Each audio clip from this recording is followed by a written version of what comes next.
There is a kind of telephone that works underwater. It is called the underwater telephone, or the UQC, and it sends the human voice through the sea itself as sound from one hull to another. On the morning of the 10th of April, 1963, a small rescue ship named the Skylark was floating on the surface of the North Atlantic, listening to that telephone, waiting for a submarine to speak. 220 miles east of Cape Cod, the water beneath her was more than 8,000 feet deep. Somewhere in that column of cold, a submarine called the Thresher was diving, slowly, in careful steps, testing herself against the pressure. She had 129 men aboard. At 9:17 in the morning, the Skylark heard her say something about a minor difficulty. Then a phrase, broken and hard to make out, about attempting to blow. Then a sound that some of the men on the Skylark would later describe as air rushing, as a compartment giving way. And then the telephone went quiet and stayed quiet, and no message the Skylark sent into the water was ever answered again. She was the newest, quietest, deepest diving submarine in the world, and on a clear morning in peacetime, on a routine test dive, she was gone. The question the United States Navy would spend the next year trying to answer was a single word: why? To understand the Thresher, you have to understand what she was built to do. She was the lead ship of a new class, the first of her kind, and she was designed around a single idea. She was meant to be silent, and she was meant to go deep. For most of naval history, a submarine was a surface ship that could submerge for a while. The Thresher was the other thing. She was a true submarine, teardrop-hulled, nuclear-powered, built to stay down for weeks and to hunt other submarines in the deep water where the enemy thought he was safe. Her name came from a fish. Her purpose was to be the quietest thing in the ocean, that quiet cost effort. Her machinery was mounted on rafts and cushions to keep its noise from reaching the water. Her hull was a high-strength steel called HY-80 that let her dive deeper than any submarine before her, to a depth the Navy called her test depth, the deepest she was certified to go. The exact number was secret for years. It was well beyond 1,000 feet. It was a place where the pressure on every square inch of her hull was measured in hundreds of pounds, where a hole the width of a pencil would admit the sea like a jet from a fire hose. The Thresher was launched at the Portsmouth Naval Shipyard on the border of Maine and New Hampshire in 1960. She was commissioned in 1961, and then, for the better part of 2 years, she did what a new and complicated ship does. She went to sea, and she came back with problems, and she went into the yard to have them fixed. That pattern matters. By the spring of 1963, the Thresher had just completed a long overhaul at Portsmouth. Months of work, thousands of small jobs, systems opened up and closed again. She came out of that overhaul, ran her dockside checks, and prepared to go back to deep water to prove that everything still held. The dive on the 10th of April was that proof. It was a deep dive trial, the final examination before she returned to the fleet. There were 129 people aboard her that morning, and they were not all sailors. The submarine carried her own crew, of course. 16 officers and 96 enlisted men, led by her commanding officer, Lieutenant Commander John Wesley Harvey. Harvey was a submariner of real experience. He had served aboard the Nautilus, the first nuclear submarine, and had made the historic transit under the North Pole. He had taken command of the Thresher only a few months before. This dive was, in a sense, his examination too. But there were also 17 civilians on board. They were engineers and technicians, men from the shipyard, from the Navy's design offices, from the contractors who had built her systems. They were there because a deep dive trial after an overhaul is exactly when you want the people who understand the machinery to see it work. They were there to observe, to measure, to note what needed adjusting. They had families in the shipyard towns of the Northeast, and they had gone to sea that week to do their jobs. Picture the morning as ordinary, because it was. A submarine and her escort, a clear day, a scheduled test. The Skylark on the surface, a submarine rescue ship, there to stand by, to hold position, to keep the underwater telephone open, and beneath her, the Thresher, beginning the slow, deliberate descent, pausing at intervals to check that her hull was sound before going deeper. This is how a deep dive is done. You do not simply drop, you step down, and at each step, you listen to the ship. The morning of the 10th of April began normally. The Thresher rendezvoused with the Skylark before dawn and began her dive. She went down in stages. At each depth, she reported to the Skylark, exchanged information, checked her systems, and asked to proceed. The two ships kept in contact by the underwater telephone, that voice-through-water link, and the reception was imperfect. It often is, over that distance and that depth. Words came through broken. This is normal. It is the nature of the medium.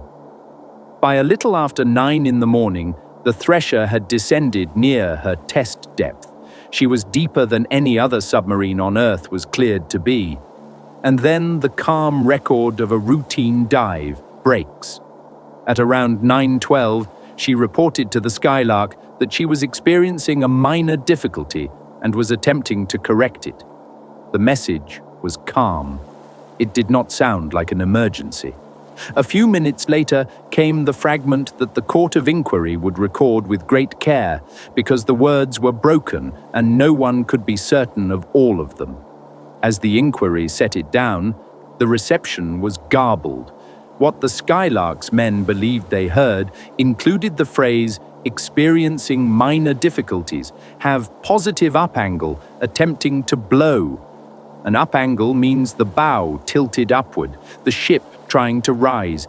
Attempting to blow means forcing high-pressure air into the ballast tanks to drive the water out and make the ship lighter so she would float toward the surface. That is a submarine fighting to come up. The Skylark called and called. She asked the Thresher to confirm her depth, to say whether she was in control. The answers, if they came at all, came broken.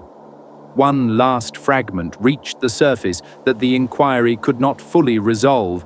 A few words about test depth, perhaps a number lost in the noise of the sea.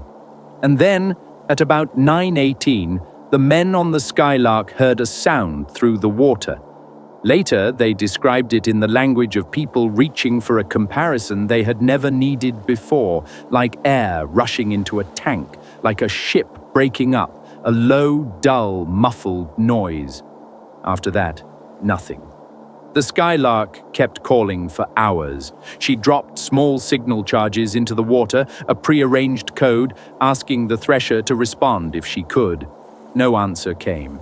By late morning, it was understood aboard the Skylark and then ashore that the newest submarine in the fleet was somewhere on the bottom, 8,000 feet down, and that no rescue was possible at that depth. No rescue has ever been possible at that depth. The Navy convened a court of inquiry, and it worked for months. What it produced was not a certainty. No one survived, and the ship lay under 1.5 miles of water. What the inquiry produced instead was the most probable chain of events, a sequence that fit the evidence, the design, and the broken words the Skylark had heard. The chain has held up in the decades since. It goes like this. Deep in the ship, seawater is everywhere. It cools the reactor. It runs through pipes at the full pressure of the ocean outside. The Thresher's seawater systems were joined in many places, and some of those joints were made by a method called silver brazing. It is a way of bonding metal that, done perfectly, holds strong. Done poorly, it can hide a weak joint that looks sound from the outside. During her overhaul, the Navy had tested some of these joints with a new ultrasonic method, and a number of them had shown signs of possible weakness. Not all could be reached and remade in time. The inquiry's most probable cause begins there, at or near test depth, with the sea pressing on the hull at its hardest. A joint in a seawater pipe most likely failed. It let go and the ocean came in. Not a slow leak, a high-pressure jet, a spray filling a compartment. That spray, the inquiry judged, reached the electrical equipment. Salt water and high-voltage panels do not coexist. The spray shorted the electronics, and the safety systems did what they are designed to do. The reactor scrammed. Its control rods dropped, and the chain reaction stopped. This is the correct response to a serious fault. But a scrammed reactor stops making power, and a submarine without power is losing the very thing that was driving her forward and up. She began to settle. Now the crew reached for the one system meant for exactly this moment, the emergency main ballast tank blow. High-pressure air, forced into the ballast tanks, would push the water out and make the ship light enough to rise. This is what attempting to blow meant. The men were doing precisely the right thing. And here the inquiry found the flaw that no one had tested at depth. When high-pressure air rushes through the blow system's valves and lines, it expands, and expanding air grows cold. That cold, combined with moisture in the air lines, could form ice inside the valves, ice that choked the flow. In later testing after the loss, the Navy proved it. The blow system, under these conditions, could freeze and strangle itself, delivering only a fraction of the air the crew needed. The one system that could have saved her most likely failed at the moment she needed it most.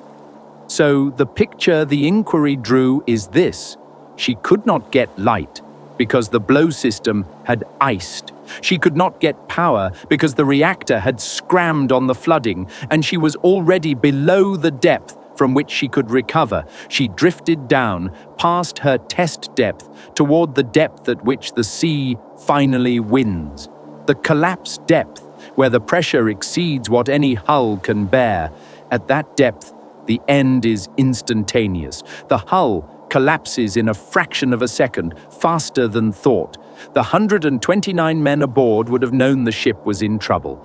They would not have known the final moment. It was over before it could be perceived.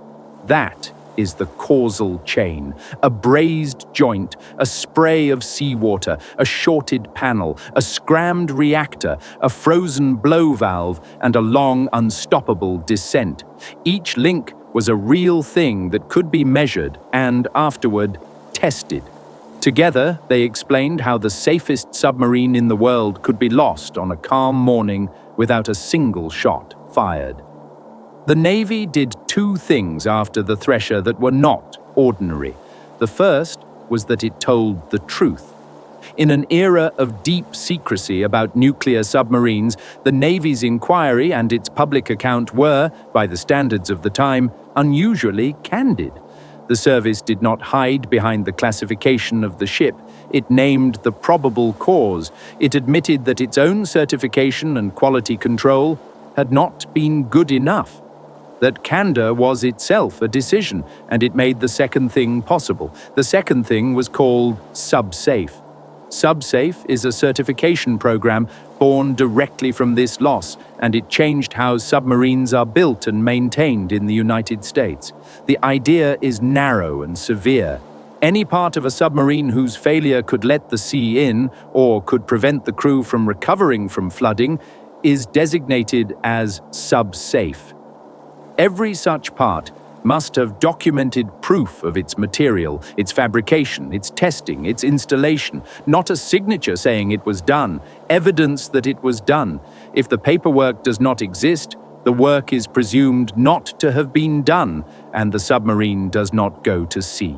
It is a bureaucracy, and it is a heavy one, and it is the direct answer to the brazed joints that no one could be sure of. The Navy decided that the certainty of a hull would no longer rest on trust. It would rest on proof. The record since is stark. Before SUBSAFE, the Navy lost submarines to non-combat causes with some regularity. In the years after the Thresher, the Navy lost one more submarine, the Scorpion, in 1968. She had not been through the full SUBSAFE certification. Since the program took hold, no SUBSAFE certified submarine has ever been lost. Not one in the decades since. Of all the changes in this catalogue of losses, that may be the cleanest. 129 men died, and out of the inquiry into their deaths came a rule that has, so far, held the line. The Thresher lies where she fell, in pieces, on the floor of the Atlantic, more than 8,000 feet down. In the months after the loss, the bathyscaphe Trieste, a deep-diving research craft, the same kind of vessel that had reached the deepest place in the ocean 3 years before, descended to the site and photographed what remained. The pictures showed a debris field scattered across the seabed. They confirmed the depth. They confirmed there would be no raising her. At the Portsmouth Naval Shipyard and at Arlington and in the towns of the Northeast where the shipyard families lived, the 129 are remembered by name. 16 officers, 96 sailors, 17 civilians who went to sea to watch a machine work and did not come home. Lieutenant Commander John Wesley Harvey, who had ridden the Nautilus under the pole and who had command of her for less than half a year. They were doing an ordinary thing in an unforgiving place. The deep is a workplace, like a mine or a height, and it does not forgive small errors of metal or moisture. What the Thresher's men left behind is a set of rules that have kept the men who came after them alive. The ocean took 129, and in exchange the Navy learned to prove and not to trust the joints that hold the sea out. 5 years after the Thresher, the submarine Scorpion was lost in the deep Atlantic with 99 aboard, and her cause has never been settled the way the Thresher's was. That investigation is the companion to this one.